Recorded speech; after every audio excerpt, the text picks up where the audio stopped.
Hi, my name is Seamus O'Connell. I am the non-foods product developer for US Foods.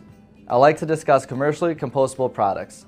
The term commercially compostable product means the item is capable of undergoing biological decomposition in a commercial compost site, as determined by the science-based specification called the ASTM standard. According to this standard, 90% of the product will disintegrate within 90 days or less. Conventional plastics won't meet that standard, but some materials have been developed that can. One such material is PLA, which stands for polylactic acid. It is a plant-based polymer made from starch-rich sources such as corn. PLA has similar properties to plastic, but unlike most plastics, PLA is bio-based and is compostable in a commercial compost facility. Biodegradable Products Institute, or BPI certification, is a third-party certification that US Foods and our vendors use to verify claims for our EB products that fall into our Serve Good product lineup.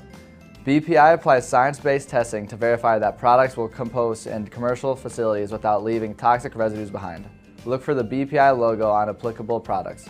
You can find more information about the BPI certification by visiting their website.